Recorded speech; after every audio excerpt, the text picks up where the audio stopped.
संबंध एक तरफ से नहीं बनता, दोनों तरफ से बनता है। जैसे हमारे आचार्य चरण श्री रामानुजाचार्य जी ने दक्षिण भारत में ठाकुर जी से 4 संबंध बनाए। पिता पुत्र, एक तरफ ठाकुर जी पिता हैं, दूसरी तरफ ठाकुर जी पुत्र हैं, और गुरु शिष्य, एक तरफ ठाकुर जी गुरु हैं और एक तरफ ठाकुर जी ही शिष्य हैं। लेकिन इन चारों संबंधों में एक बात आती है कि रामानुजाचार्य जी ने संबंध प्रस्तावित नहीं किया, ठाकुर जी ने संबंध बनाया। ठाकुर जी रामानुजाचार्य जी से कहते कि आप मेरे पुत्र हो, आप मेरे पिता हो, यहां आप मेरे गुरु हो, यहां आप मेरे शिष्य हो। तो पहली बात, आप ठाकुर जी से अनेक अनेक अनेक संबंध मान सकते हैं, लेकिन ठाकुर जी से निवेदन करो कि आप आज्ञा करें तो हम इसको आगे माने। भाई संबंध एक तरफा नहीं होता ना, ताली 2 हाथ से बजती है, संबंध भी दोनों तरफ से होता है। तो ठाकुर जी से पहले पूछिए कि आप हमको मानते हो कि नहीं। दूसरी बात, आपने एक बात कही कि मेरे घर में जो भी विग्रह हैं, विग्रह शब्द ही नहीं आना चाहिए था यदि आप संबंध मानते हैं तो। आपकी छोटी छोटी बातें देखी जाती हैं। कथा आती है कि गुसाई विठलनाथ जी के घर में 7 पुत्र और 7 बहुएं थीं। कथा बड़ी प्रसिद्ध है, लगभग सुनी होगी सबने। और एक बार एक चूड़ी पहनाने वाली को कहा कि मेरी बहुओं को चूड़ी पहनाया हो। ठाकुर जी को अपना लाला मानते थे। चूड़ी पहनाने वाली घर गई तो 7 बहुओं को पहनाई, तो जैसे ही उठने लगी तो 8वीं एक और छोटी सी लाली आई, बोले मेरे हाथ में भी पहनाओ, उसको भी पहना दी। गुसाई श्री विठलनाथ जी से जाकर के चूड़ी पहनाने वाले ने कहा कि मैं पहनाई आई हूं, तो बोले 7 बहुएं हैं तो 14 हाथों की चूड़ियों के जो होते हैं तुम हमसे ले लो। तो चूड़ी पहनाने वाले ने कहा नहीं 14 नहीं, मैंने 16 हाथों में चूड़ी पहनाई है। बोले 16? 8वां कोई है ही नहीं घर में हमारे, तो 16 हाथ कैसे हुए? बोले नहीं, मुझे नहीं पता कौन था, पर वो 8वीं आई थी एक। तो गुसाई जी ने उसको पैसे नहीं दिए, बोले मैं पहले घर जाके पूछूंगा। घर जाकर के उन्होंने सब बहुओं से पूछा, बहुएं बोली नहीं हमने ही पहने और कोई नहीं आया। हाँ, बोले यही तो मैं कह रहा था। तो बस रात्रि में सोए तो स्वप्न में किशोरी जी आ गए, और किशोरी जी आकर के रोने लगी। तो गुसाई जी बोले श्री जी आप रो क्यों रही हो? बोले आप ठाकुर जी को अपना लाला मानते हो? बोले जी। और बोले यदि वो लाला हैं तो मैं आपकी कौन लगी? तो श्री जी बोले कि गुसाई जी बोले आप मेरी बहू लगी। तो बोले मेरे ससुर के यहां पर कोई चूड़ी पहनाने वाली आई, मेरी सारी बड़ी बहनों ने चूड़ियां पहनी और मैंने अपना हाथ अगर करके चूड़ी पहन ली, तो आपने उस चूड़ी वाली पर संशय किया। आप बोलते हैं कि 8वीं बहू कहां है मेरे घर में? जब आप मानते ही नहीं है कि मैं बहू 8वीं आपके घर में हूं, तो फिर आप ठाकुर जी को लाला क्यों मानते हो, संबंध क्यों बनाते हो? तब गुसाई जी बहुत रोए, रोते रोते श्री जी से क्षमा मांगने लगे। सीधी बात, इस संसार में संबंध बनाना बड़ा आसान, संबंध तोड़ना भी बड़ा आसान।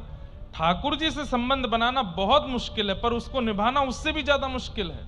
आप शौक शौक में बोल दोगे लाल जी मेरे भैया हैं, लाल जी मेरे लाला हैं, लाल जी मेरे पति हैं, प्रियतम हैं, आदि आदि जो भी, पर अगर किंचित एक बात में भी आपसे भूल हुई ना तो वो रूठ के बैठ जाएंगे और तुरंत संबंध तोड़ के चले जाएंगे। अब जैसे अभी तो नहीं हुआ होगा ऐसा, ये माता जी घबराए नहीं, इन्होंने लिख दिया कि मेरे घर में जितने भी विग्रह हैं, विग्रह, विग्रह शब्द किसका होता है? नॉन लिविंग थिंग को विग्रह कहते हैं। जिसकी श्वास नहीं है, जिसमें प्राण नहीं है, उसको विग्रह कहते हैं। लेकिन इसी का सधा हुआ शब्द क्या होता है? मेरे घर में ठाकुर जी के जितने भी स्वरूप हैं। अब स्वरूप कहते ही क्या हुआ? वो विग्रह नहीं माने जाएंगे, वो पाषाण नहीं है, वो पत्थर नहीं है, वो मूर्ति नहीं है। स्वरूप मतलब ठाकुर जी ही हैं।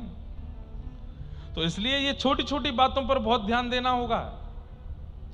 एक एक शब्द संबंध को तोड़ने और जोड़ने की पूरी सामर्थ्य रखेगा। इसलिए पहली बात, आप ठाकुर जी को अपना संबंधी मानते हो, आप मानना प्रारंभ कीजिए, पर ठाकुर जी से कहिए कि मुझे स्पष्ट कीजिए कि मैं जो आपको मानती हूं आप वो मुझे मानते हो कि नहीं। और इसके स्पष्टीकरण में 6 महीना, साल, 2 साल, 3 साल, 5 साल कितने भी लग सकते हैं। मीराबाई को 5 वर्ष की अवस्था से मीराबाई कह रही थी कि मेरे तो गिरधर गोपाल, दूसरों ना कोई, जाके सिर मोर मुकुट मेरो पति सोए। 5 वर्ष की अवस्था से कह रही थी कि मेरे पति हैं, पति हैं, पति हैं। पर ठाकुर जी ने अभी तक उनको पत्नी नहीं बताया था। और इसी बात की पूरी लड़ाई चल रही थी। पूरे राजवंश के लोग कहते तू पति मानती है पर वो तुझे पत्नी मानते हैं, इसका क्या प्रमाण है। और इसीलिए मीराबाई रोती थी, बोले आप क्यों नहीं बताते हो कि मैं आपकी कौन हूं। 1 बार नहीं बताया, 2 बार नहीं बताया, सालों तक नहीं बताया। कब बताया पता है? जब मीराबाई का ब्याह पक्का हो गया भोजराज के साथ, ब्याह पक्का हो गया, माता पिता ने जबरदस्ती हाथ पैर जोड़ करके मीराबाई से कि हमारी नाक का सवाल है, तू ब्याह कर। और तब मीराबाई कहती ठीक है मैं ब्याह करूंगी। और तब वो रूठ करके ठाकुर जी से कहती हैं अब मेरा कोई और वर्ण करने वाला है, कम से कम अब तो स्पष्ट कर दीजिए।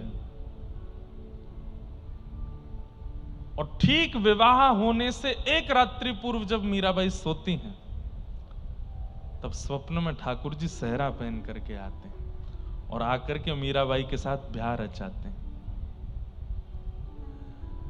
और सुबह जब मीराबाई उठती हैं, मां उनको उठाने के लिए आती है तो हाथों में मेहंदी रची है, पैरों में महावर लगी है, मांग में सिंदूर भरा है, अद्भुत चंदन की सुगंधी मीराबाई से आ रही है। ऐसी अद्भुत पत्रावली हो रखी है मुखमंडल पर, इतनी सुंदर मीराबाई पहले कभी लगी नहीं। वो सुंदर तो थी ही, लेकिन आज का श्रृंगार उनके रूप को और सुंदर बना रहा था। तब मां ने पूछा ये कहां गई थी तू रात को, और ये कौन श्रृंगार करके गया तेरा। आप पूछती थी ना कि तू उनको पति मानती है, वो तुझे पत्नी मानते हैं कि नहीं। मां ये सब वही करके गए हैं।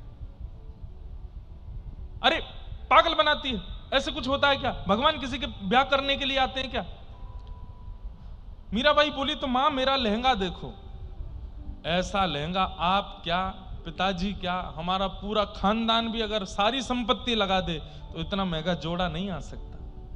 मेरे हाथ की मेहंदी देखो, मेरे मुख की पत्रावली देखो, मेरे मांग का सिंदूर देखो, ये सारा श्रृंगार देखो। इससे कहीं भी आपको लगता है कि ये सामान्य संसार में कोई ऐसा कर सकता है? नहीं, ठाकुर जी आए थे। माई माई सपनानु वरना दीनानाथ, 56 कोटा जना पधार्या, 56 कोटा जना पधार्या, दुल्हो श्री ब्रजनाथ, दुल्हो श्री ब्रजनाथ। 56 करोड़ बराती आए थे और दुल्हा के रूप में साक्षात ब्रजनाथ कृष्ण आए थे। और तब मीराबाई को पहली बार अपने जीवन के मध्य में 15-16 वर्ष की अवस्था में जाकर के मीराबाई को प्रमाणित किया ठाकुर जी ने कि मैं भी तुझे पत्नी मानता हूं। इस बार बंबई में 3 दिन की मीरा चरित्र है दिसंबर में। जहां दिसंबर में कथा हुई थी दादर में, वहीं संभवतः है। 3 दिन का मीरा चरित्र होगा, अद्भुत है।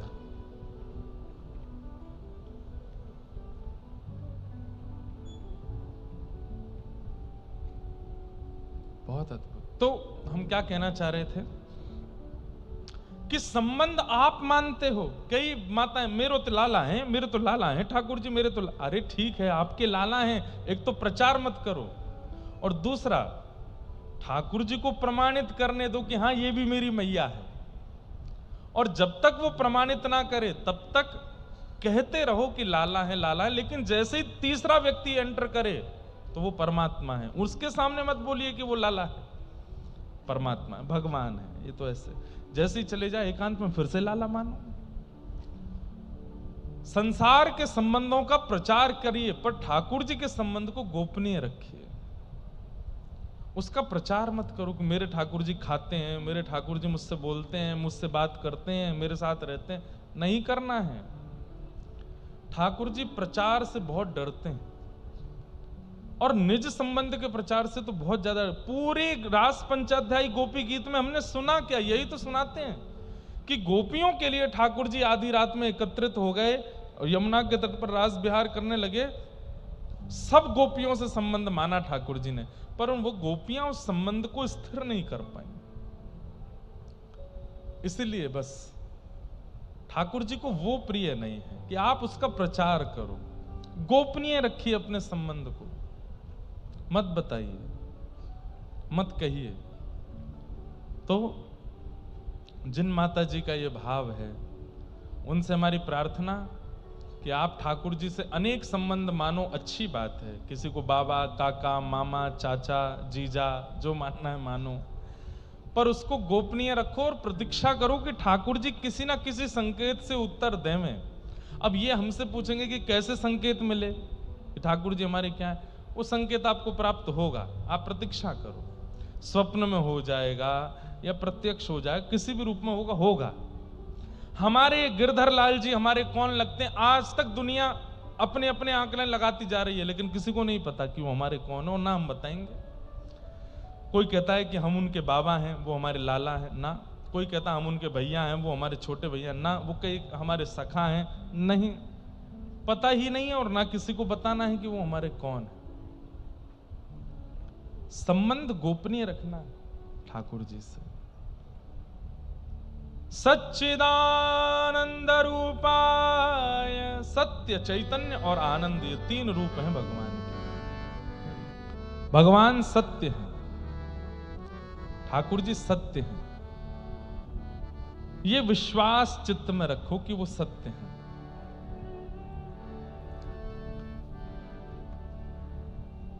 तुम जानत सब अंतर्यामी, करनी कछु ना करी, मोरी राखो लाज। सत्य किसको कहते हैं? जिसे सब पता है, जो सब जानता है, जो त्रिकालाबाधित है, वो केवल परमात्मा है, वो सब जानते हैं। तो भगवान का पहला स्वरूप सत्य। ये विश्वास चित्त में रखो कि ये सत्य हैं, बाकी सब मिथ्या है। दूसरा ठाकुर जी का स्वरूप है चैतन्य। ये अनुभव करते चलो कि ठाकुर जी चैतन्य है। चैतन्य मतलब वो जड़ नहीं है, वो धातु नहीं है, वो पदार्थ नहीं है, वो पत्थर नहीं है, वो चैतन्य मेरी आपकी तरह ही चैतन्य है। मैं कहा करता हूं कथा में कि ठाकुर जी हमारे साथ एक खेल खेल रहे हैं। कौन सा? बर्फ पानी। जैसे बर्फ पानी में एक व्यक्ति गिनती करता है, बाकी के सब बालक बर्फ बन जाते हैं, स्टैचू बन जाते हैं। और फिर जो वो बालक गिनती कर रहा था ना, वो जाके उनको हंसाता है, छेड़ता है, और कैसे भी अगर वो अपनी आकृति छोड़ देते हैं तो वो आउट हो जाते हैं। ठीक वैसे ही ठाकुर जी जितने भी हैं पूरे ब्रह्मांड में, ये सब हमारे साथ खेल खेल रहे हैं। स्वयं स्टैचू बन के खड़े और हमसे कह रहे हैं कि चलो तुम गिनती गिनो और हमको सचल साकार बना के दिखाओ। और हम लोग गिनती काय में गिनते हैं? माला में। जितना ज्यादा जिसका नाम होगा, जितना ज्यादा जिसकी माला होगी, जितना ज्यादा जिसका जप होगा, उतनी जल्दी वो ठाकुर जी को जाकर के अचल से सचल बना सकता है। उसके ठाकुर जी हाथ भी सीधे कर लेते हैं, उसके ठाकुर जी पांव भी सीधे कर लेते हैं, उसके ठाकुर जी आंख भी मटकाने लगते हैं। तो ये चैतन्य भाव, ये आपको चित्त में लाना पड़ेगा। पहली बात ठाकुर जी सत्य हैं, दूसरी बात ठाकुर जी चैतन्य हैं। चैतन्य का साक्षात प्रतिफल स्वरूप हमारे वृंदावन में श्री राधारमण लाल जी आज भी देते हैं। कैसे? जिस दिन अपनी सेवा से बहुत प्रसन्न होते हैं, उस दिन दतुइयां दिखा देते हैं। उस दिन दांत दर्शन, दंतावली का दर्शन होता है ठाकुर जी के। और जिस दिन ऐसा नहीं है, प्रसन्न नहीं है, या फिर ऐसा कह लो जिस दिन बहुत थक जाते हैं, बहुत श्रमित हैं, लेकिन आज भी दर्शन देने हैं, तो उस दिन एक भी दांत नहीं दिखता ठाकुर जी का। आज भी पूरे ब्रह्मांड के लोग वहां पर राधा रमन जी की दंतावली देखने जाते हैं, आज कितने दांत दिखे। और जो गोस्वामी जी सेवा करते हैं, वो सेवा श्रृंगार जब कर रहे होते हैं, हमारी स्वयं की बड़ी बहन की सेवा वहां रहती है, तो हम भी अपने जीजा जी से पूछते हैं, बोले जब सेवा करते हैं तब नहीं होते? कब? बोले जब विराजमान करते तब भी नहीं होते, आरती तैयार कर रहे होते तब भी नहीं होते, जैसे ही पब्लिक के लिए पर्दा खुलता है सोई उनके दांत दिखने लगते हैं, सोई प्रसन्न हो जाते हैं। आज भी क्यों? चैतन्य है, जड़ नहीं है, चैतन्य है। ऐसे ही ठाकुर जी को चैतन्य मानो, उनके प्रति चैतन्य बुद्धि रखो। चैतन्य बुद्धि में बड़े छोटे छोटे व्यवहार होते हैं, जैसे बहुत ध्यान से सुनिएगा,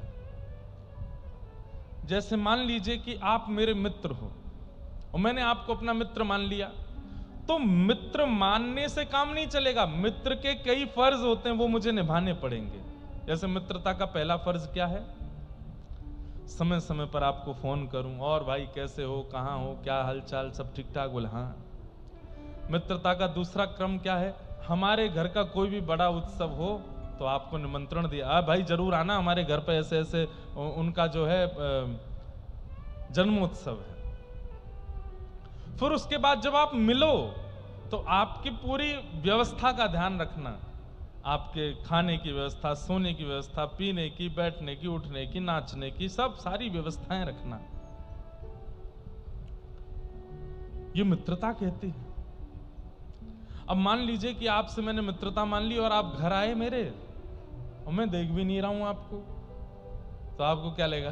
अभी व्यस्त हैं, अभी देखेंगे, मेरी ओर देखेंगे अभी। और फिर उसके बाद फिर भी नहीं देखा, तो आपने कहा कि मैं शायद दिख नहीं रहा हूं, थोड़ा सामने जाता हूं।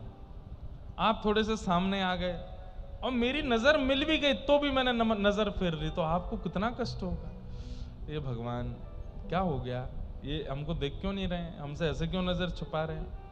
आपने सोचा चलो छोड़ो, मैं जाके बात ही कर लेता हूं। और आप जब सामने आए, और भाई ठीक हो आप? हाँ हाँ ठीक है। कहां से आए? कितना बुरा लगेगा। इसने मुझे मित्र माना था, देखा नहीं चलता, बात नहीं करी चलता, मैं सामने जाके बोला तो बोलता है कहां से आए हो? ठीक वैसे ही ठाकुर जी, आप उन्हें किसी भी संबंध में मान करके घर लाए, और उसके बाद जब घर में ठाकुर जी की सेवा होने लगती है और उस सेवा में आप बिल्कुल भी ये विचार ही नहीं करते कि ये चैतन्य है, तो ठाकुर जी को बहुत पीड़ा होती है। चुभने वाले वस्त्र पहना दिए, सिंथेटिक इत्र लगा दिया जिससे जलन होती है। कई जगह तो बड़े विचित्र हैं, मैंने देखा नहीं है पर मैंने सुना है कि एक जगह इतने सारे भगवान थे घर में कि वो माता जी कैसे नहलाती, बाल्टी में एक साथ सारे भगवान रख के और नल खोल देती हैं और नहा लो भगवान सबरे, उसमें सर्फ डाल देती हैं, सारे काले हो गए, गोरे हो जाएंगे। ठाकुर जी चैतन्य है, वो जड़ नहीं है, उनके प्रति चैतन्य बुद्धि रखो। और चैतन्य बुद्धि जब होती है ना, जैसे बालक का जन्म होता है तो मां को हर क्षण उसकी चिंता लगी रहती है, भूख तो नहीं लगी होगी, इसके कान में तो दर्द नहीं हो रहा, इसके पैर में तो दर्द नहीं हो रहा, थक गया होगा, थोड़े चरण दबा दे, थोड़े हाथ दबा देती हूँ, थोड़ा इसको दूध पिला दूं, थोड़ा ज्यादा गर्म दूध है, कहीं गर्म तो नहीं है, पिला दूं, ठीक रहेगा। अब ये थोड़ा बड़ा हो गया, इसको थोड़ा थोड़ा अन्न खिलाना शुरू करूं, थोड़ा। अब हर क्षण उसके प्रति चिंता। अब बालक का जन्म हो जाए 4 दिन से मैया कोई चिंता ही नहीं कर रही है, बस सुबह उसको दूध पिलाने के बाद पूरे दिन क्या करे कोई फर्क नहीं पड़ता, वो मां का कर्तव्य नहीं है। ऐसे ही शिष्य का, ऐसे ही भक्त का, ऐसे ही अर्चक का ठाकुर जी के प्रति एक दायित्व होता है, उसका पालन उसको करना पड़ता है कि वो चैतन्य है, वो जड़ नहीं है, वो पाषाण नहीं है, बैठे हैं बस मंदिर में, चैतन्य है। और चैतन्य के प्रति वही स्थिति रख करके उसको सुधारो। सत्य, चैतन्य और तीसरा आनंद। ठाकुर जी आनंद है। इसमें हमारे गुरुदेव कहते हैं कि ठाकुर जी के प्रति 2 बुद्धि रखो, सत्य और चैतन्य, तो तीसरी बुद्धि ठाकुर जी देने लगते हैं, क्या? आनंद। ठाकुर जी आनंद प्रदान करने लगते हैं। सच्चिदानंद रूपाय विश्वोत्पत्त्यादि हेतवे। हमारे एक पुणे के प्रेमी हैं, उन्होंने पता है क्या किया है, 30 सामग्रियों की लिस्ट बनाते हैं। अब देखो एक ये मैंने नहीं बताया, वो अपने आप करते हैं, शिष्य हैं, अपने आप बना रखे 30 सामग्रियों की लिस्ट बना रखी है। बोले महाराज जी हम दोनों जॉब करते हैं, सुबह ही निकल जाते हैं, तो उनकी सेवा भी कैसी है, 4 बजे ठाकुर जी को उत्थापन करना, 5 बजे तक ठाकुर जी की मंगला बाल भोग कर देना, 6 बजे तक ठाकुर जी का श्रृंगार करके 6:30 बजे तक ठाकुर जी का राजभोग आरती कर देना, राजभोग लगा देना, और लगभग 7 बजे तक ठाकुर जी का ग्वाल उत्थापन, और 7:30 बजे तक शयन भोग कराना, 8 बजे ठाकुर जी शयन, 4 से 8 के बीच में पूरी सेवा हो जाती है, और 8:30 बजे वे दोनों अपने ऑफिस के लिए निकल जाते हैं, 9 बजे उनको ऑफिस जाना होता है। पूरे दिन की सेवा 4 घंटे में कर देते हैं, और इस पद्धति में कोई दिक्कत नहीं है। ठाकुर जी की मलमल के पोशाक, ठाकुर जी की मलमल का ही गद्दा, ठाकुर जी की मलमल की सब सामग्री ऋतु अनुसार। और बोले महाराज जी जब रविवार आता है, जिस दिन छुट्टी होती है, उस दिन हम हर हफ्ते एक उत्सव रखते हैं। आज आम का उत्सव है, आज खस का उत्सव है, आज नौका विहार है, आज जल क्रीड़ा है। उनके ठाकुर जी इतने प्रसन्न रहते हैं, देख के लगता है कि कितने खुश हैं। फिर 30 सामग्री उन्होंने लिस्ट बना रखी है, और उनकी पर्ची बना के ठाकुर जी के आगे रखते हैं। सुबह मंगला आरती करने के बाद वो बाउल में से एक पर्ची निकाल करके ठाकुर जी के आगे खोलते हैं, उसमें सामग्री के नाम लिखें। आज ठाकुर जी को क्या पाना है, तो आज ठाकुर जी को बाल भोग में डोसा इडली पानी है, आज ठाकुर जी को राज भोग में कढ़ी चावल पाने हैं, और ठाकुर जी को शयन भोग में आज महाप्रसाद जैसा खिचड़ी भोग पाना है, जैसे जगन्नाथपुरी में बनता है। बस पत्नी जाएगी रसोई घर में, वही सामग्री सिद्ध करना, बाल भोग लगाना, राजभोग लगाना, महाप्रसाद कर देना। इतने भाव प्रेम से सेवा स्वीकार करते हैं उनके ठाकुर जी। और वे लोग क्या कह के जाते हैं कि जय जय अब आप पौड़ जाओ, और हमारे लिए पौड़ जाओ, पर अपने लिए आप वृंदावन जाओ, प्रेम से आनंद करके आओ, और पूरे दिन सेवा करके आना, रात्रि में आके शयन कर लेना। एक खिड़की खोल देते हैं मंदिर की, यहीं से चले जाना, यहीं से आ जाना।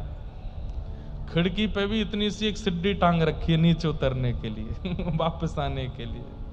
अब ये कैसे होता है, जब ठाकुर जी के प्रति चैतन्य बुद्धि रखते हैं। ये चलते हैं, ये बोलते हैं, ये उठते हैं, ये बैठते हैं, ये लेटते हैं, ये खाते हैं, पीते हैं, इनका भी पेट भरता है, इनको भी गर्मी लगती है, इनको भी सर्दी लगती है। जब हमारे अंदर ये भावना नहीं होती, तो फिर सामान्य ठाकुर जी बैठे मैल धूल में लथपथ रहते हैं घर में, दिन रात आरती कर दो, सुख संपत्ति घर आवे, कष्ट मिटे तन का, ओम जय जगदीश हरे। ठाकुर जी भी फिर ऐसे घर से कहते मेरी पाषाण की ही सेवा करो, मैं जाता हूं। चैतन्य बुद्धि रखोगे तो क्या होगा, ठाकुर जी आनंद देंगे। सच्चिदानंद रूपाय विश्वोत्पत्त्यादि हेतवे। भगवान के सत्य चैतन्य और आनंद स्वरूप हैं। और ठाकुर जी क्या करते हैं, बोले विश्व की उत्पत्ति, पालन और संहार, तापत्रय विनाशाय, 3 प्रकार के तापों का जो नाश करते हैं। श्री कृष्णाय वयम नमः। ऐसे श्री कृष्ण को हम बारंबार प्रणाम करते हैं, बारंबार वंदन करते हैं।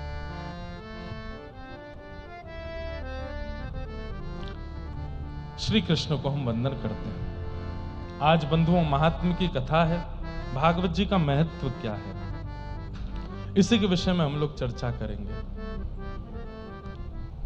सौनकादि ऋषियों ने सूत जी से जाकर के प्रश्न किया कि महाराज इस कलिकाल में श्रेष्ठ से श्रेष्ठ, पवित्र से पवित्र भगवत प्राप्ति का साधन क्या है, कृपा कर हमें बताओ। श्रेयसाम यद भवेत् श्रेय पावनानां च पावनम कृष्ण प्राप्तिकरं सस्वत् साधनम तद्वदाधुना। श्रेष्ठ से श्रेष्ठ, पवित्र से पवित्र कलयुग में भगवत दर्शन का, भगवत प्राप्ति का साधन क्या है? कृपा कर हमें बताओ। और बंधुओं सुन लीजिए ध्यान से, सूत जी ने क्या साधन बताया। काल व्याल मुखग्रास त्रास निर्णास तबे श्रीमद् भागवतम शास्त्रम कलौ कीरेण भाषितम। इस संसार में सबसे ज्यादा हम लोग डरते हैं मृत्यु से, और ये मृत्यु का भय ही हमें भगवत मिलन में बाधा बनता है। इसलिए क्या करें? बोले श्रीमद् भागवतम शास्त्रम, भागवत रूपी शास्त्र के पास जाइए और भागवत शास्त्र में जो जो उपाय बताए गए हैं उन उपायों का पालन करने लगो। कलिकाल में इससे बढ़िया उपाय भगवत दर्शन का और कहीं नहीं बताया गया है। श्रीमद् भागवत, जो कथा आप पिछले 3 साल से सुन रहे हैं, ये 4था साल है भागवत की कथा। हमने तो बंधुओं अनुभव किया, हमारे जीवन की प्रत्येक गतिविधि भागवत जी से संपादित होती है। चाहे गिरधरलाल जी का जीवन में आना, हमारा जन्म ब्रजमंडल में होना, हमें ब्रजवासी बनना, व्यासपीठ की प्राप्ति होना, क्यों? पिताजी भी सेवा करते हैं भागवत जी की। भागवत जी की ही कृपा से सब कुछ प्राप्त हुआ है। और इतना ही नहीं, जगन्नाथ जी की प्राप्ति, पंढरीनाथ जी की प्राप्ति, द्वारिकाधीश की प्राप्ति, श्रीनाथ जी की प्राप्ति, बद्री विशाल की प्राप्ति। 28 वर्ष में हमने इतने अद्भुत अद्भुत दर्शन कर लिए हैं जो व्यक्ति को 80 वर्ष में नहीं हो पाते, केवल भागवत जी कृपा से। इसका अभिमान नहीं है, इसका कोई अभिमान नहीं है या अहमवश नहीं कह रहे हैं हम। भारत के लगभग तीर्थों के दर्शन हो चुके, भारत की लगभग श्रेष्ठ नदियों में स्नान हो चुका, भारत के लगभग सारे जितने भी धाम हैं सबकी कथाएं सुना चुके, सब जगह जाके कथा कह चुके, और सारे धामों में विशेष विशेष वहां की आराधना पूजना सब कर चुके, वहां के ठाकुर जी का मंगल में अनुभव कर चुके। किसकी कृपा से? भागवत जी की कृपा। और हम तो करते ही हैं। हमारी कथा सुन के कितने सारे युवा करने लगे। कैसे? मेरी सामर्थ्य नहीं, भागवत जी की सामर्थ्य है। इसलिए श्रीमद् भागवत जी का कभी त्याग मत कीजिए बंधुओं। जीवन में सदा 2 ग्रंथों को 3 ग्रंथ आपके जीवन में होने चाहिए। श्रीमद् भागवत, रामचरितमानस और भक्तमाल, ये 3 आपके पास मतलब ग्रंथ रूप में हो वो एक अलग बात है, नित्य श्रवण होना चाहिए इन तीनों का, भागवत जी का, रामचरितमानस का और भक्तमाल जी का श्रवण और निरध्यासन चित्त में उस दैदिप्य प्यास को जन्म देगा जो भगवत दर्शन कराने में सामर्थ्य रखे।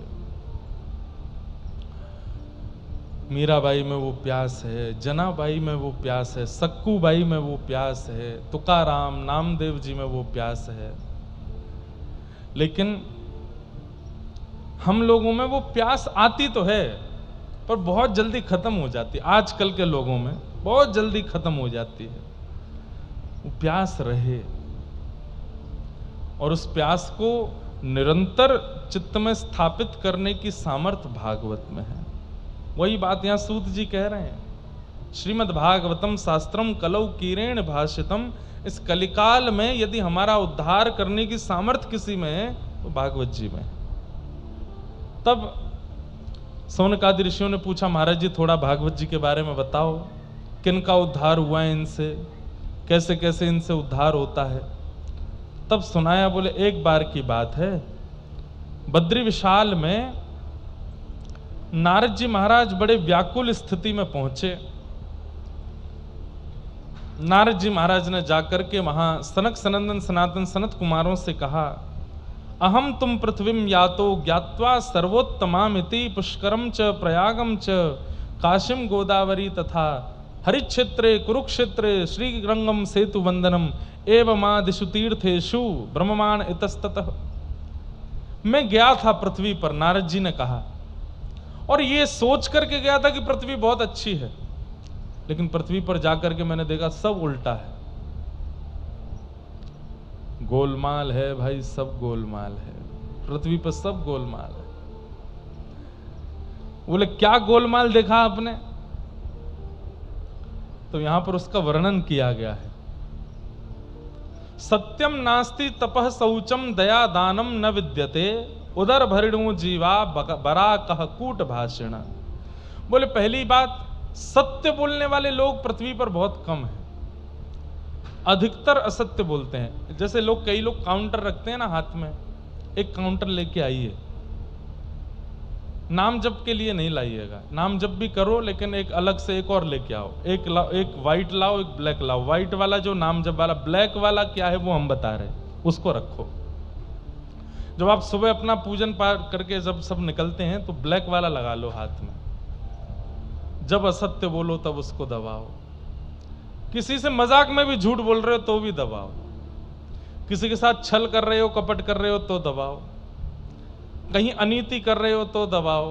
कहीं क्रोध कर रहे हो, वे वजह का क्रोध कर रहे हो तो दबाओ। लोभ कर रहे हो तो दबाओ। जो भी पाप की श्रेणी आपको पता है और वो जब जब आप कर रहे हो, ईमानदारी से दबाओ। किसी को दिखाना तो है नहीं, छुपा किस बात का, दबाओ।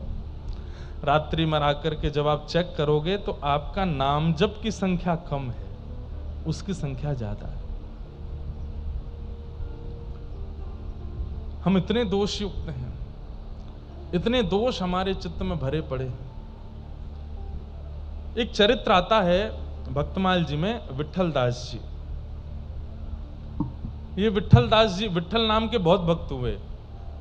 श्रीमद वल्लभाचार्य जी के पुत्र भी विट्ठल हुए, हितरवंश महाप्रभु के शिष्य भी विट्ठल हुए। पर ये विट्ठल जी अलग हैं। ये मथुरा के एक चतुर्वेदी ब्राह्मण थे विट्ठल। इनके पिताजी जो थे वो राजा के कुल पुरोहित थे। पिताजी और चाचा जी दोनों कुल पुरोहित थे।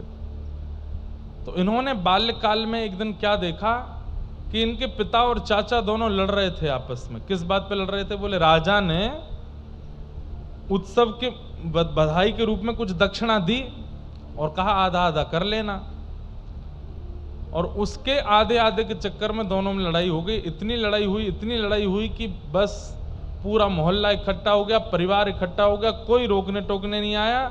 लड़ते लड़ते एक स्थिति पर दोनों ने एक दूसरे के प्राण हरण कर लिए।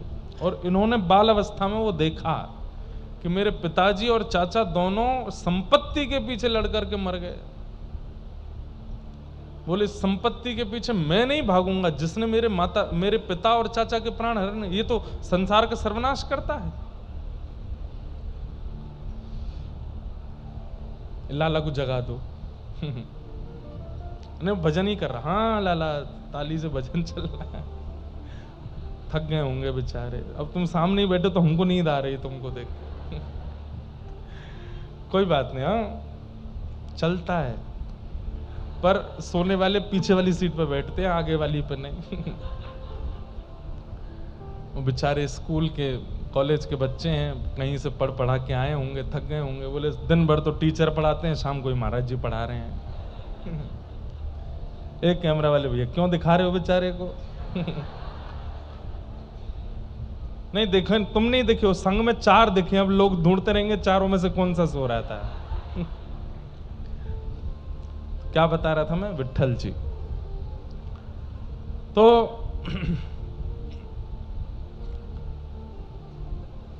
एक बात तो याद रखिएगा बंधुओं, भक्ति भी आवश्यक है भगवत प्राप्ति में, ज्ञान भी आवश्यक है, वैराग्य भी आवश्यक है और त्याग भी आवश्यक है। ये केवल भक्ति है, बाकी 3 नहीं है तो भी काम नहीं चलेगा। केवल ज्ञान है, बाकी 3 नहीं है तो भी काम नहीं चलेगा। केवल वैराग्य है, भक्ति नहीं है तो भी काम नहीं चलेगा। त्याग है और ज्ञान, वैराग्य, भक्ति नहीं है तो भी काम है। चारों चाहिए, भागवत, भक्ति, ज्ञान, वैराग्य और त्याग। जिसमें त्याग हम लोग अधिकतर करते नहीं। हमारी दीक्षा में पंच संस्कार होते हैं, तो पंच संस्कार में पहले तप्त 2 मुद्राएं, यहां गर्म मुद्राएं दी जाती, शंख चक्र, दूसरा पुंड्र तिलक, तीसरा मंत्र, चौथा नामकरण, नया नाम रखा जाता है। और पांचवा याग। पांचवा संस्कार ये होता है कि आपको किसी भी एक वस्तु का ठाकुर जी के चरणों में त्याग करना है, तब आपकी दीक्षा पूरी होगी। तो एक बालक अभी नासिक में मिला मुझे बोला महाराज जी साल भर हो जाएंगे जुलाई में मेरी दीक्षा को। मैंने कहा अच्छा, पर मैंने एक वस्तु का त्याग किया था जब दीक्षा हुई थी। मैंने कहा अच्छा, पर वो कभी कभी मेरे साथ हो जाती है, मैं क्या करूं। मैंने कहा नहीं होनी चाहिए। त्यागा क्या था ये बताओ। तो बोला चावल। मैंने कहा वाह बहुत बढ़िया। मैंने कहा कोई त्यागने की वस्तु है? अरे हमने कहा था वो त्यागो जिससे तुम्हारा व्यवहार बिगड़ रहा है, वो त्यागो जिससे तुम्हारे विचार बिगड़ रहे हैं, वो त्यागो जिससे तुम्हारा स्वरूप बिगड़ रहा है संसार में। मैंने कहा ऐसे तो कोई चाय त्याग देगा और कोई क्या कहते हैं, बोले मैंने किसमिस त्याग दी। चलो, अरे कौन सी बड़ी त्याग कर दी भाई, किसमिस छोड़ के कुछ बड़ा थोड़ी किया। चलो मैंने बादाम त्यागे। बादाम, किसमिस, चावल, चाय, कोल्ड ड्रिंक, ये कुछ ठीक है नहीं, उनको सीमित होनी चाहिए, पर भक्ति के लिए तुम ठाकुर जी की प्राप्ति के लिए चावल त्यागोगे, रोटी त्यागोगे, सब्जी त्यागोगे? अरे नहीं, इससे अच्छा दुर्व्यवहार का त्याग करो। फिर हमने उसको समझा। मैंने कि भाई चकाचक चावल पा। मैंने जगन्नाथपुरी जाएगा क्या पाओगे, वहां तो महाप्रसादी मिलता है। लेकिन त्याग बहुत जरूरी है। एक वस्तु का त्याग करो। हां, एक त्याग है पोशाक। मैं जीन्स नहीं पहनूंगा, मैं टी शर्ट नहीं पहनूंगा, मैं धोती बगलबंदी ही पहनूंगा। हमने त्याग दिए थे आज से 10 साल पहले, आज तक नहीं पहने।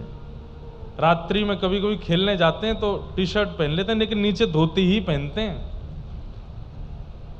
जीन्स नहीं पहनी आज तक, कभी पैंट नहीं पहनी। कोई नहीं बता सकता कि महाराज जी ने यहां पे पैंट जीन्स पहनी हो, नहीं पहनते, त्याग दिया। और कभी जबरदस्ती कोई पहना भी दे तो ऐसा लगता है मेरी नाक दबा दी हो। मतलब मुझे ऐसा लगने लगा है कि मैं रोम रोम से श्वास लेता हूं, और जीन्स पहन लेते हैं तो ऐसा लगता है अब यहां से तो श्वास ही नहीं ले पा रहे हम ऐसा लगता है नाक घुट गई हो। अब वो त्याग एक बहुत बड़ा त्याग है। क्यों? समाज, संसार और सब लोग आपको देख करके टोक सकते हैं, अरे भाई आजकल ऐसे ही रहते हो, बने रहते हो। पर यह भी इतना बड़ा त्याग नहीं है। त्याग दुर्व्यवहार का, दुर्विचार का। विट्ठल दास जी ने त्याग कर दिया संपत्ति का। बोले जो संपत्ति मेरे परिवार को नष्ट कर रही है वो संपत्ति के पीछे मैं नहीं भागूंगा। और एक बात बताऊं, आप सब इनको जानते हो विट्ठल दास जी को। क्यों? इन्होंने एक प्रसिद्ध कीर्तन की रचना की जिसको पूरा विश्व गाता है।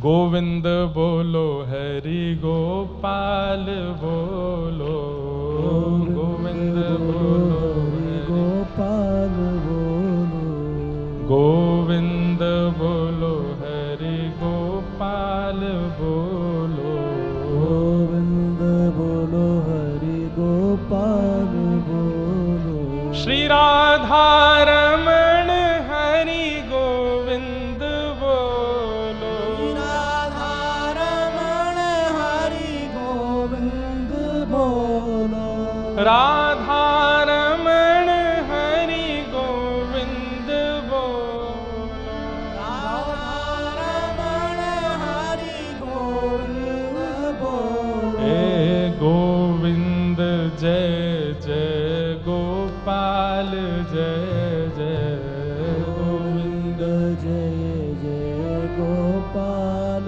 जय जय। श्री राधा रमण हरि गोविंद जय जय, राधा रमण हरि गोविंद जय। इस कीर्तन की रचना इन्होंने ही की जिनका चरित्र आप सुन रहे हो, श्री विट्ठल जी। बाल अवस्था में ही घर की स्थिति देख के घर छोड़ दिया, एकांत में रहने लगे। इनके पिताजी के गुजर जाने के बाद तो राजा बोले कि भाई हमारे कुल पुरोहित पधार गए। बोले हाँ, तो उनके पुत्र को आना चाहिए कुल पुरोहित पदवी पर, वो क्यों नहीं आता? बहुत सैनिक भेजे लेकिन नहीं आए। अंत तो गत्वा उन्होंने कह दिया, भाई मुझे वो संपत्ति नहीं चाहिए जिससे मेरे घर के ही लोग पधार गए थे। वो संपत्ति सुखदायी कैसे हो सकती है जिससे इतने बड़े विवाद हो जाते हैं? मेरे पास तो हरिनाम संपत्ति है, मैं उसी में ही राजी हूं। राजा ने फिर बहुत प्रार्थना की तो आपने कहा, मैं कुल पुरोहित कर्म करने नहीं आऊंगा, दक्षिणा लेने नहीं आऊंगा, सत्संग सुनना हो तो मुझे बुला लो। तो राजा ने इनको बुलाया। कहते हैं कि मंत्री महामंत्री ये लोग बड़े दुष्ट थे। इन लोगों ने, राजा ने तो कह दिया वो आ रहे हैं, सत्संग सुनाएंगे, व्यवस्था करना बढ़िया वाली। मंत्री लोगों ने छत पर व्यवस्था कर दी, क्योंकि वे लोग जानते थे कि वो कीर्तन खड़े होकर के करते हैं, और जब कीर्तन करते हैं तो खूब तेज नाचते हैं, आंख बंद करके नृत्य करेंगे, छत से गिर जाएंगे। बहुत ख्याति हो रही है आजकल उनकी। जब गए विठलदास जी, छत पर कीर्तन हुआ और यही गोविंद जय जय, गोपाल जय जय, श्री राधा रमण हरि गोविंद जय जय गाते गाते गाते गाते आप इतनी द्रुत गति से नृत्य किए। अच्छा, जब ये कीर्तन करते तो बाकी लोगों के भी नेत्र बंद हो जाते। नृत्य करते करते अचानक से कीर्तन की ध्वनि आनी बंद हुई। सबने आंख खोल के देखा तो थे ही नहीं, झांक के देखा तो छत से नीचे गिर गए।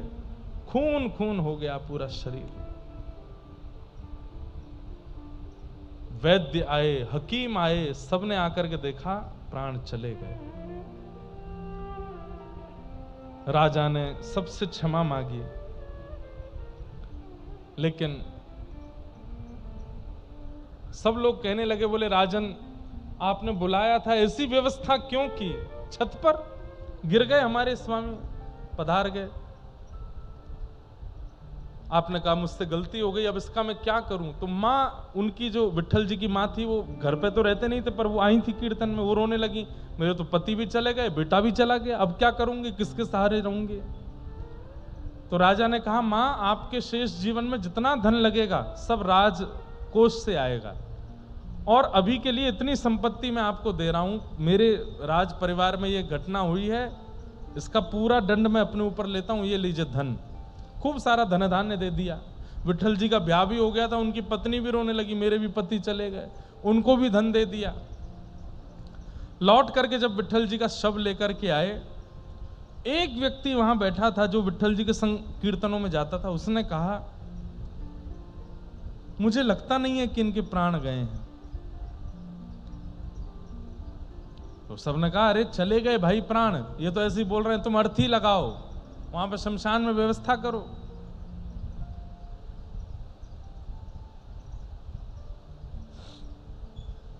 उस व्यक्ति ने कहा, आपको जो करना कर लें, 3 दिन आप लोग बस प्रतीक्षा कर लीजिए, मेरे कहे से 3 दिन रुक जाइए बस, और यदि आप फिर भी हठपूर्वक इनका शव लेके गए तो मैं प्राण त्याग दूंगा अपने। सब ने कहा ठीक है। 3 दिन तक उनका शव रखा, गोविंद जय जय, गोपाल जय जय, राधा रमण हरि गोविंद, इसी का कीर्तन करते रहे। और 3 दिन बाद वो उठ गए, उठ करके बैठे, अपना सिर पकड़ करके थोड़े बोले, ये इतनी तेज दर्द क्यों हो रहा है? और घर परिवार के सब लोग देख करके रोने लगे, अरे हमने तो सोचा आप पधार गए और ऐसा हुआ ऐसा हुआ। उस व्यक्ति को बुलाया, बोले क्या हुआ था? सब बताया, तुम ऐसे छत से गिर गए थे, उसके बाद? बोले उसके बाद हम तुम्हारा शव ले आए, तुम्हारी माता जी तुम्हारे मरे का सारा धन ले आई, पत्नी भी ले आई, कि तुम चले गए हो, तुम्हारे बाद उनका निर्वहन कौन करेगा? उसी समय अपनी माताजी और पत्नी दोनों का त्याग कर दिया। बोले कि आपको जिस वस्तु की आवश्यकता है उसके पास रहिए, मेरी आवश्यकता नहीं थी। मेरी आवश्यकता केवल इसलिए थी क्योंकि मैं रोटी खिला रहा हूं, मेरी आवश्यकता इसलिए क्योंकि मैं घर चला रहा हूं, और इससे बड़ी मेरी आवश्यकता कोई नहीं है। कान पकड़ के क्षमा मांगते हुए हम आप सबसे निवेदन करते हुए ये बात कह रहे हैं, व्यक्ति के चले जाने पर व्यक्ति गया इसलिए कम रोया जाता है, उससे जो जो फायदे परिवार को थे उसके लिए ज्यादा रोया जाता है। कितने स्वार्थी हैं संसार के लोग। और विठल दास जी को वो बात पता चल गई थी कि बहुत स्वार्थ है इस संसार में।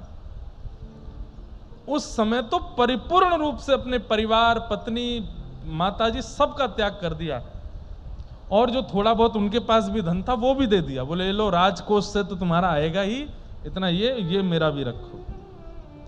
सब छोड़ करके विठलदास जी चले गए। उनका कीर्तन इतना प्रिय लगा कि इसी कीर्तन को गाते गाते गाते गाते गाते एक दिन ठाकुर जी उनको मिल गए और अपने निकुंज में लेकर के चले गए। गोविंद जय जय, गोपाल जय जय, राधा रमण हरि गोविंद जय जय। बंधुओं, बुरा नहीं मानिएगा, हम कथाकार हैं, हम भी परिवार में रहते हैं, हम भी गृह गृहस्थी सब चीज का पालन करते हैं, पर किंचित कहीं ना कहीं चित्त को वास्तविकता पता है, सत्य पता है कि इनका क्या संबंध है, ये मेरे साथ क्यों है, ये यहां क्यों है, ये क्यों है, और इन सब का कार्य क्या है, सब कुछ पता है। और सब कुछ पता होकर के निर्वहन कर रहे हैं, बस निभाते हुए चल रहे हैं। यही होना चाहिए एक साधक का जीवन,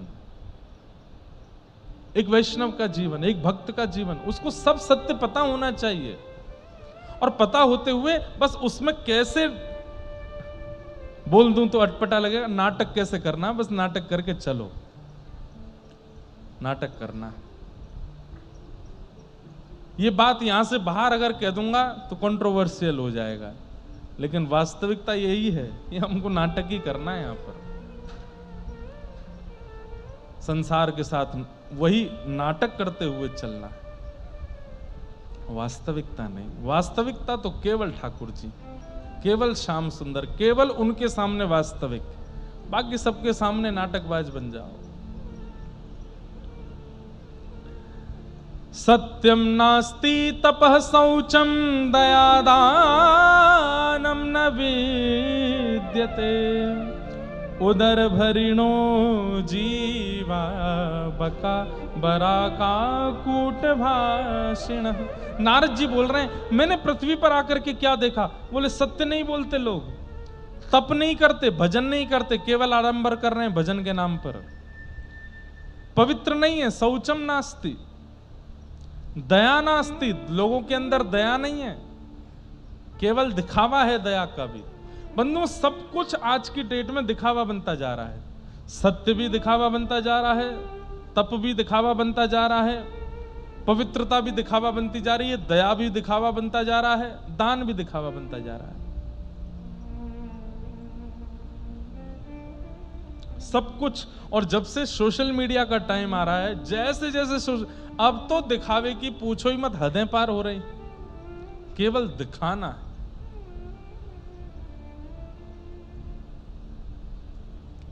नहीं, उसकी वास्तविकता में रहो। अभी हम दत्त धाम में थे, वहां सबके फोन बंद करा दिए, जितने लोग आए थे, किसी को भी फोटो खींचना अलाउ नहीं, वीडियो बनाना अलाउ नहीं, केवल भक्ति पथ और दत्त धाम से ही बनेगा जो बनेगा, और उतना ही दिखाया जाएगा संसार को जितना संसार देख सकता है। कई वहां ऐसी गतिविधियां थी जो वहां लोग रह रहे थे उनको पता है, जो बाहर नहीं आई, जो अंदर ही रही। क्यों? क्योंकि संसार भी पचा नहीं पा रहा है, संसार भी उस विषय को ग्रहण नहीं कर पा रहा है, और लोग बाग दिखावे में कोई कमी छोड़ नहीं रहे हैं। कुछ चीजें गोपनीय रखनी बहुत जरूरी है। हमारे गिरधर लाल जी के नित्य दर्शन नहीं मिलेंगे आपको, बहुत कम, कभी कभी कोई दर्शन आ जाए तो ठीक, नित्य दर्शन नहीं डालते कहीं भी। कई बार घर के अंदर कितने बड़े बड़े मनोरथ लाल जी के होते हैं, किसी को नहीं पता चलता, कानों कान भी नहीं खबर पड़ती कि लाल जी का उत्सव हो गया। सब कुछ बताने का नहीं होता, सब कुछ प्रचार का नहीं होता, क्योंकि संसार में आप जैसे प्रचार अगर लग गया ना आपको, ये बात हम सत्य बता रहे हैं, प्रचार यदि लग गया आपके शरीर को तो आप इतने ज्यादा उसके आदी हो जाओगे। आज व्यक्ति को रोटी ना मिले चलेगा, आज व्यक्ति को पानी ना मिले चलेगा, फॉलोअर्स नहीं मिल रहे तो फांसी से लटक रहे हैं, मेरे फॉलोअर्स नहीं बढ़ रहे, मेरे को लोग पसंद नहीं कर रहे, मेरे ये नहीं हो रहा। बहुत खतरनाक जीवन है। मुझे तो लगता है इस कलयुग के राक्षस यही हैं, एक दिन यही राक्षस बन जाएंगे। व्यक्ति का जीवन बिना सोशल मीडिया के है ही नहीं। 90% हम लोग सोशल मीडिया में रहते हैं, प्रत्यक्ष संसार में तो हमारा इन्वेस्टमेंट केवल 10% रह गया है। 6:30 बजे से कथा प्रारंभ हुई है। ये शायद आज के दिन में पहली बार होगा ऐसा आप लोगों के साथ कि आप लोग ऐसे बैठे हो, नहीं तो ऐसे ही बैठे रहते हो। यहां से गर्दन झुकी ही रहती है, अभी आप ऐसे बैठे हो। लेकिन नहीं तो लोग खाली ऐसे ही रहते हैं, नीचे ही रहते हैं। सबको झुका दिया अपने आगे।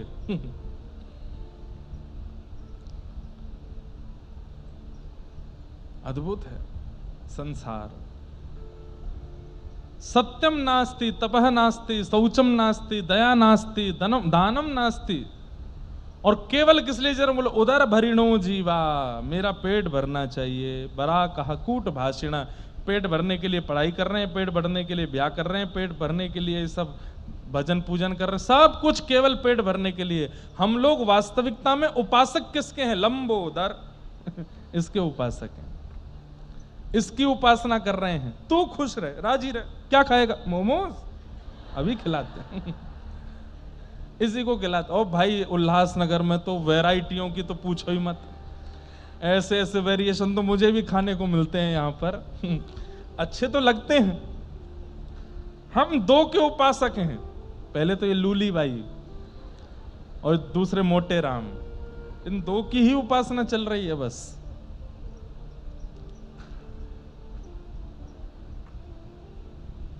पीने को 56 प्रकार के आइटम है, खाने को 56 भोग उस समय लगे थे भगवान के।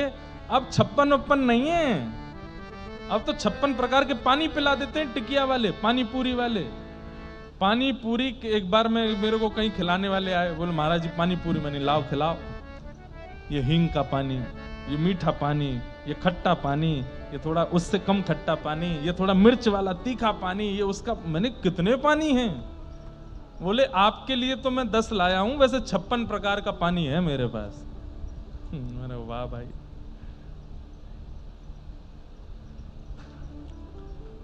गोस्वामी तुलसीदास जी विनय पत्रिका में एक पद गाते हैं, जो मोहे राम लागते मीठे, जो मोहे राम लागते। देखो हम भी खा लेते हैं, हम भी पानी पूरी पाते हैं, हमें भी कुछ बढ़िया सात्विक बनाया जाए, ठाकुर जी भोग लगे तो पाते हैं, पर उसके पीछे नहीं पड़े रहते कि यही चाहिए, यही खाना है, नहीं तो नहीं चल। दत्त धाम नासिक में अगर प्रसाद आपने पा लिया, 2-3 दिन बाद हमारे कई परिकर के लोग वो प्रसाद ही नहीं पाते थे। क्यों? सात्विक है, बिल्कुल सात्विक, सामान्य प्रसाद। 30 दिन 2 समय वही प्रसाद पा करके रहे। इस पे कोई अभिमान नहीं कर रहे हैं, पर एक बात बता रहा हूं, कई लोग इसलिए डर के मारे, हमारी परिकर के 1-2 लोग तो दत्तधाम आए ही नहीं। क्यों? वहां प्रसाद बड़ा सिंपल मिलता है, सामान्य मिलता है। भैया तुमको राम नाम मीठा लगा नहीं है, कृष्ण नाम मीठा लगा नहीं है, गुरु नाम मीठा लगा नहीं है, इसलिए संसार के रसों में भटक रहे हो। गोस्वामी तुलसीदास जी कह रहे हैं, जो मोहे राम लागते मीठे, जो मोहे राम लागते मीठे, तो 60 रस सब रस रस अन रस, तो 60 रस सब रस रस रस, तो 60 रस अन रस तब रस रस, तो रस तो 60 रस सब रस रस अन रस, है जाते सब सीठे, है जाते सब सीखे, जो मोहे राम लागते मीठे, जो मोहे राम लागते। हमारे व्रज के एक महात्मा, अब सोचिए, जिनको कृष्ण नाम लग जाता है, राम नाम लग जाता है, राधा नाम जीभ पर लग जाता है, पर उनको संसार की विषय वस्तु देखने